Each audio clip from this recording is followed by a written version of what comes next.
Assalamualaikum warahmatullahi wabarakatuh. Kami dari kelompok 2 akan membahas mengenai pertumbuhan ekonomi. Saya Dea Fadila Rahmawati akan menjelaskan tentang pertumbuhan ekonomi modern. Pertumbuhan ekonomi modern mengacu kepada perkembangan negara maju Eropa Barat, Amerika Serikat, Kanada, Australia, dan Jepang.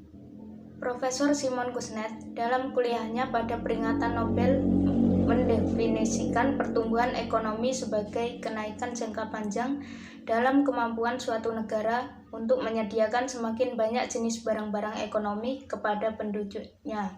Kemampuan ini tumbuh sesuai dengan kemajuan teknologi dan penyesuaian kelembagaan dan ideologis yang diperlukannya. Definisi ini memiliki 3 komponen. Yang pertama, pertumbuhan ekonomi suatu bangsa terlihat dari meningkatnya secara terus-menerus persediaan barang.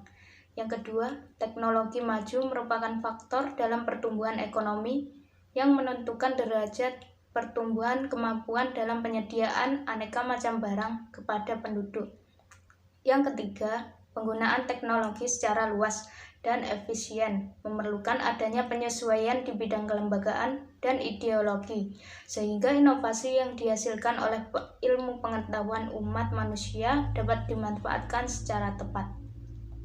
Teori pertumbuhan Kuznets dalam analisisnya menambahkan 6 karakteristik, yaitu yang pertama, pendapatan per kapita yang tinggi, yang kedua, produktivitas tenaga kerja yang tinggi, yang ketiga, faktor transformasi struktur ekonomi yang tinggi, yang keempat, faktor transformasi sosial ideologi yang tinggi, yang kelima, kemampuan perekonomian untuk melakukan perluasan pasar, dan yang terakhir, pertumbuhan ekonomi yang sifatnya terbatas selalu disadari.